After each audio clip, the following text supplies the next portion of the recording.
Hi, I'm Joseph Alessi, Principal Trombone of the New York Philharmonic, and I'm here today with my very good friend Daniele Morandini, who is Principal Trombone of the La Scala Opera for how many years? 10. 10, and before that with the Israel Philharmonic. Yes. Also Principal Trombone. Yes. And also, forgot to mention that Daniele played acting associate first trombone with the New York Philharmonic. So we know each other pretty well.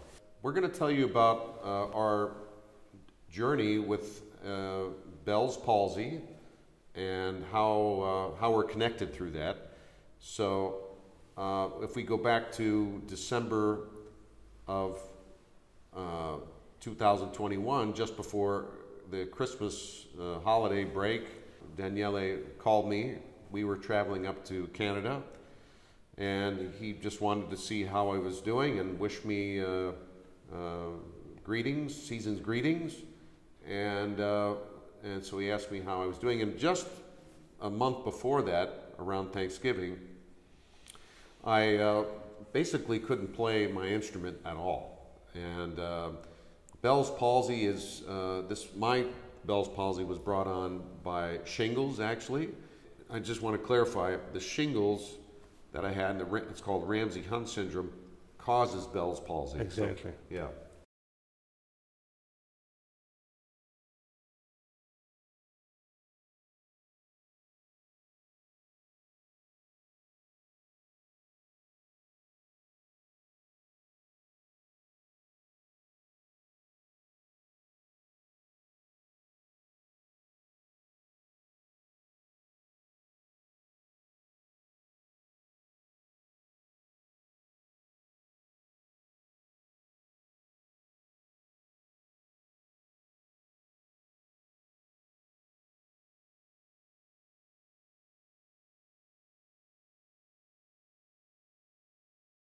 Shingles virus, maybe people don't know this, but it comes from the same virus as chickenpox.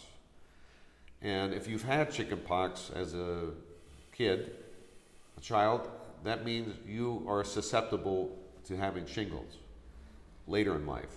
So it's the same virus, you just carry it around with you. It can be activated again through stress, what I'm told. So,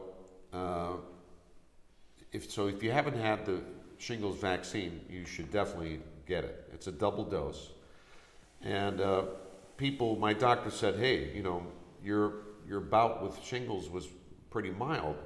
And I think he's right. You know, after reading people with shingles, it's extremely painful. I never really had any extreme pain. And my recuperation time was much less, I believe, since I had the vaccine. And the shingles went in my ear, and then the cranial nerves got inflamed and basically stopped working. So the whole side of my face, right side of my face, didn't work like it usually does. So anyway, I explained this to Daniele over the telephone, and then to a shocking statement he said, Joe, you won't believe this, but a month before your Bell's palsy started, I also had Bell's palsy. It was quite a relief, actually, to hear somebody who is a great friend went through the same thing. So anyway, do I have the story right, more or less? Perfect. Yeah. Perfect. So anyway, he coached me from that point on how to deal with this and advised me to connect with his doctor, who is in Spain, Dr. Rosé.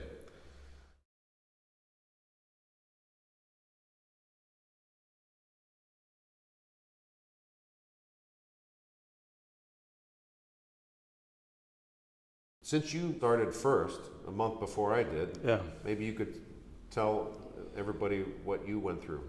Yeah, it's exactly what you said, and I was completely stripped of my playing, although it didn't really happen altogether. It was very steep slope, how do you say. I exactly remember when it happened. I was in great shape, actually. Could play altogether 8 Shostakovich preludes. These arrangements are very challenging. Could play 8 of those, and I was about to present them in a recital. Was playing the orchestra, very busy time. And then we had to play for a wedding in Venice, and all I had to play was 2 lines from a Mozart mass, another 2 lines from another mass, and the whole playing didn't reach a minute. So I go to the rehearsal, and there's this G A C from Sanctus from C minor mass, and going from G to A and then from A to C, it was like jumping 6 octaves. They felt so far away, and I said, I thought maybe I'm tired. Okay, and then I don't play for 2 days. Then the next rehearsal comes, it's worse. It's, wow, I'm really out of shape. Everything I did until 3 days ago was cancelled from my brain. I said, so then I don't play for another 3 days, and I go directly to the show. Not good. I come back, I have a lesson with the academy students in Milano, and we start off with Bruckner quartets, motets actually. And I start on 3rd trombone. Didn't feel really good, but still. After 2 rounds on this, I say, okay, I'll play first and I'll lead the group. So I start. And after 3 bars, there's a middle C, middle D, and these notes begin falling. And I don't know, I couldn't make it to the end. I was not able to play. So I went to the toilet and I look at myself in the mirror and I do like, and I see the right side of my mouth is completely gone. And I was afflicted on the same side, the right side also. So. But I mean, this is how I discovered it. But I think that, I mean, it took like 2 weeks to really understand what was going on and call my doctor and go to see a neurologist. And in these 2 weeks, as a professional, you think you are aware of what you need to do in order to play your horn or your instrument. So I went to ground zero, breathing, buzzing, and I didn't touch it for a week. And the more I tried, the worse it got. It got really just from bad to worse to worse. So at a certain point I said, this is not just me being out of shape, it's something else.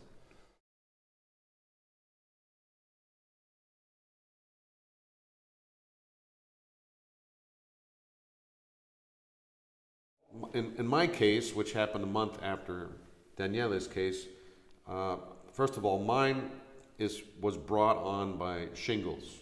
Now, shingles is a virus, and I was vaccinated with the shingles vaccine.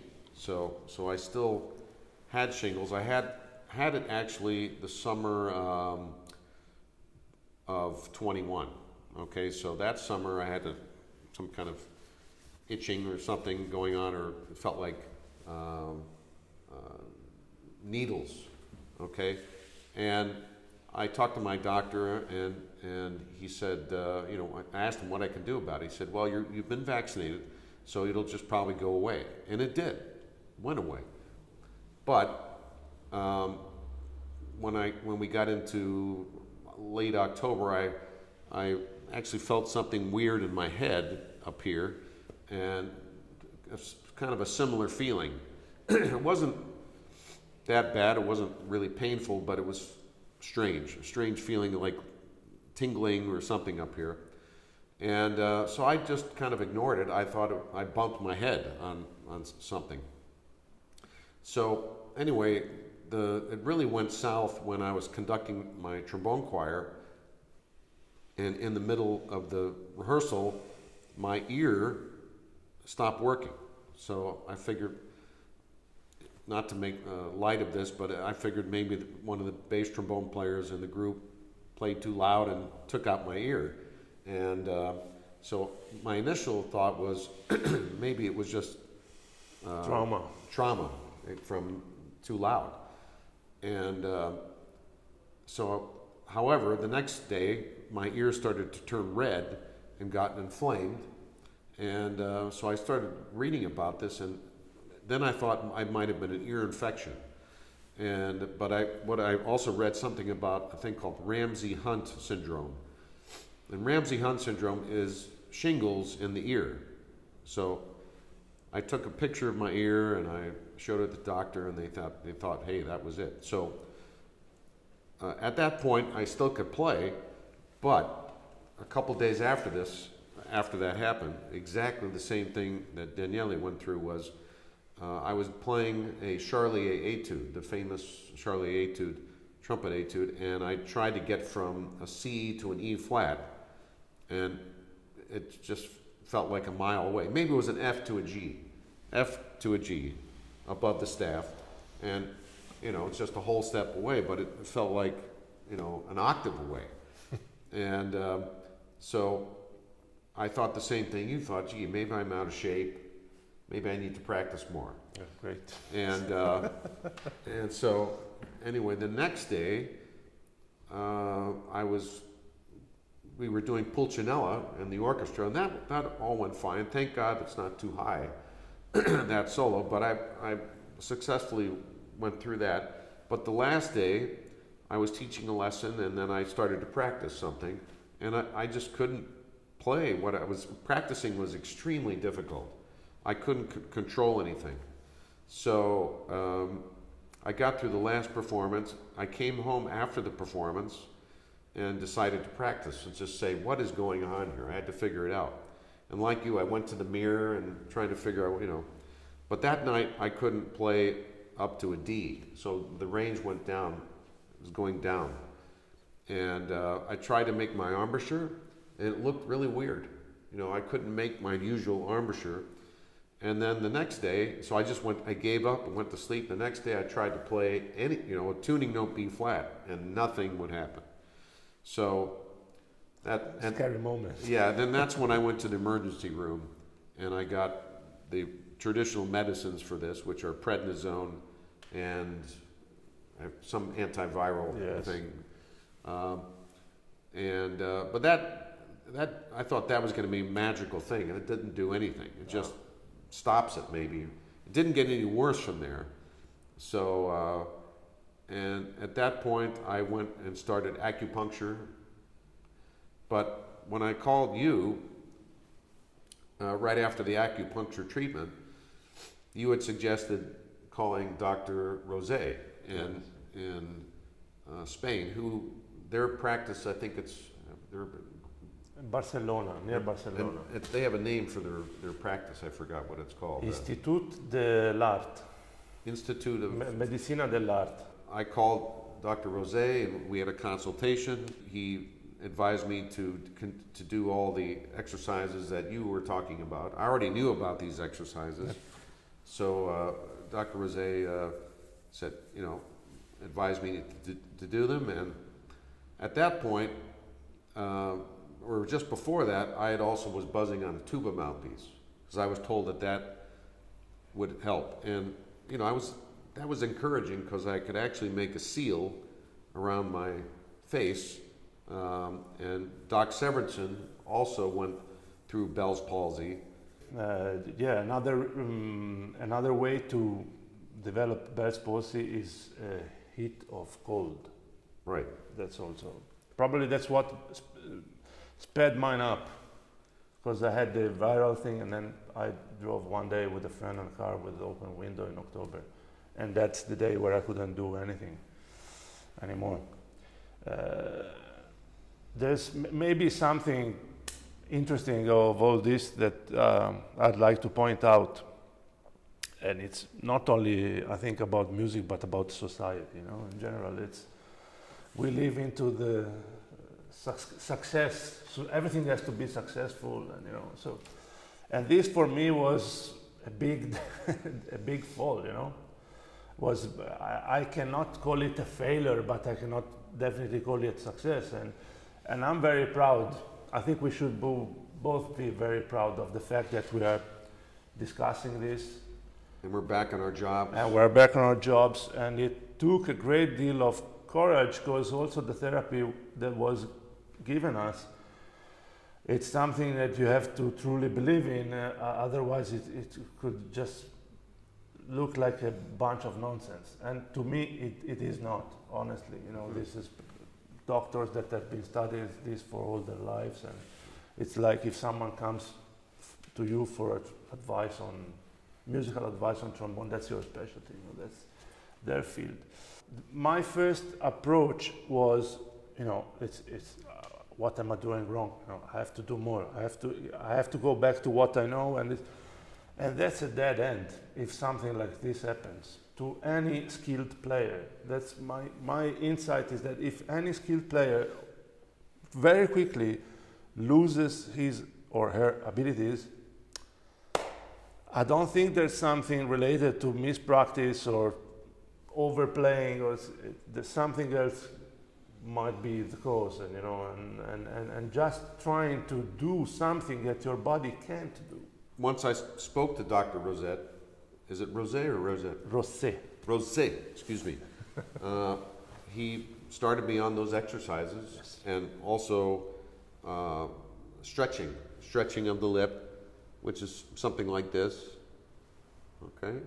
Very light stretch, okay? And then this stretch, like this, and then like this, I believe. Yep. And then this, and then like this. Yep. So these stretches, you would do those every day, and then you'd have a period of rest, okay? And then later you would do the facial exercises.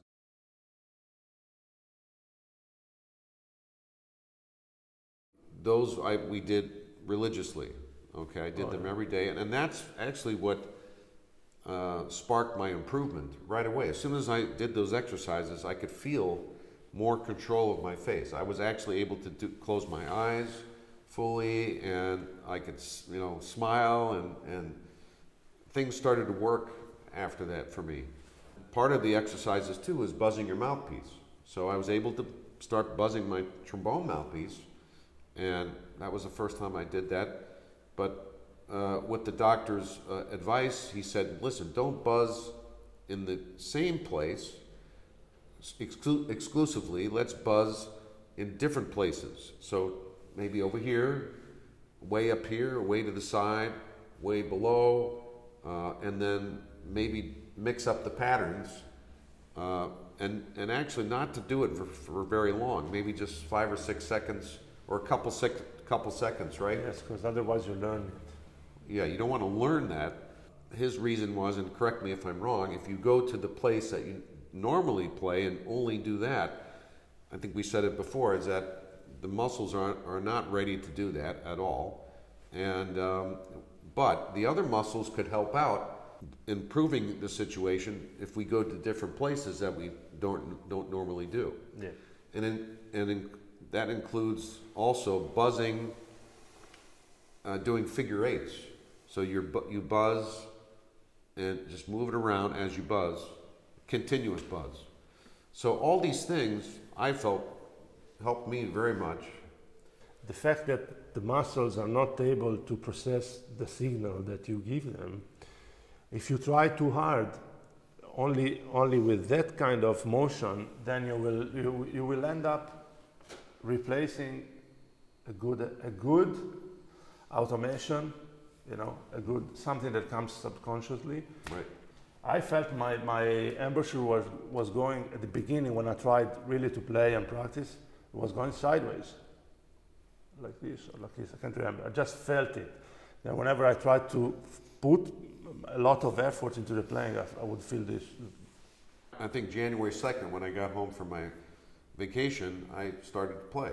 And I did just simple things, just a long tone, you know, very easy playing, maybe a couple lip slurs, and that was it for the first day.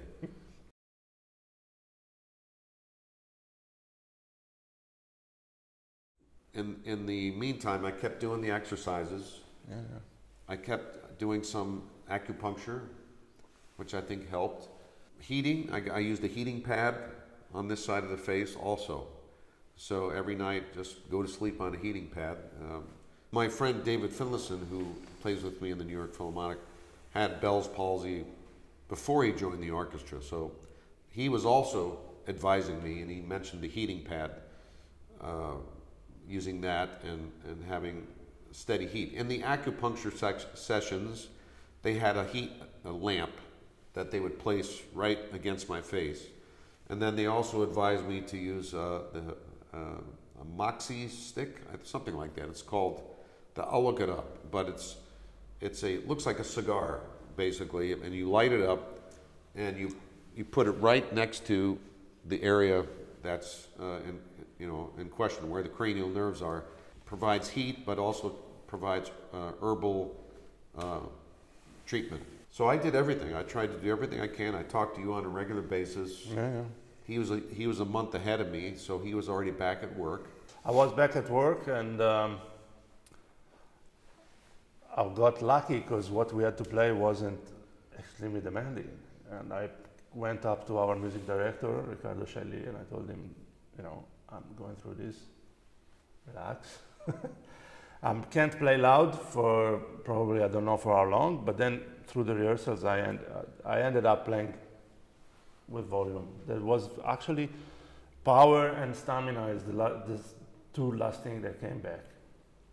I lightened my schedule up, didn't play with the Philharmonic while I played with the theater. Yeah, I had to take it a day at a time. And not every day was the same also. Yeah, I found my progress was, it went up, I'd have some good days, and then it would go back down a little bit, briefly. Yeah. But then I'd begin the progress again, going up, and then come back down. So it was a little bit like this. Yeah. When I spoke to Charlie Vernon, who also had Bell's palsy, he felt that it took him 6 months or more to really feel normal again. Yeah. So at this point, I'm feeling mostly normal, but I realize there's more healing to do, and it's going to take probably several more months before I'm totally at 100%. So I agree with you. I think I'm back to where I was, and it's 7, or it's more 7 than 6 months now. And but at a certain point, I put myself at peace, and I'm not going to be in a hurry. Yeah. It's not doing any good to this. Now, do you continue to do the exercises Yes. with the buzzing all over the place? Yes. Wow. Yes. It's funny. I I don't know if it's funny or not, but my range gained a sixth. So I could play freely up to G. I can go up to triple E now, which is useless. I don't use it, but if I try to play an arpeggio, I can do it. And I believe me, I did not practice. I did not look for that. So I think this new approach to practice has unlocked something, So I feel like there's less tension in my playing, and of course the range got wider. And another thing I found interesting, I think my accuracy improved, because there's one thing that needs to be added of what you said, when you displace or you do all this weird stuff, you are not there to care about what comes out, even if it's nothing. I'm less scared about missing, and I think that through that I became more accurate. Right. I don't know if that does make sense. No, it makes sense. And you, those exercises, I remember the doctor saying, now listen, if nothing comes out, that's fine. If you move it over here and it doesn't sound right, that's okay too. Yeah. It's just move it around and do it different patterns. Yeah. So anyway, I hope this is helpful to anybody out there who is concerned about this. I never thought in a million years that I would end up with this issue. If I was a young man, raising a family, I probably would have been a lot more traumatic. But I've been playing in the orchestra 38 years, so I was prepared, you know, to even realize that that could be it. Thank God it isn't. There is life after you play in an orchestra for sure as a musician. So I'm very fortunate. Last night I played in a recital, and I was very happy with my stamina, and I was able to finish and play everything I needed to play. So I think we're quite lucky. Yes, very lucky. We really dodged a bullet here. Very lucky. And anything you want to finish up saying, or? Don't be shy. Don't be afraid. If things are not working, just point your things out to your friends, your colleagues. There has to be. That I found that extremely helpful. Also, just to be open with my colleagues, and I told them, I'm not fit for the job right now. I can't be here. I don't want to drag you down. I shouldn't be sitting here playing, so I'm taking care of myself. It's rather than hiding, and then slowly reaching a point where things cannot be undone. Right.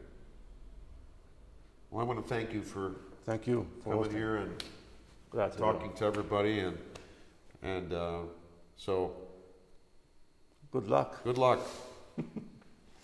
Bye.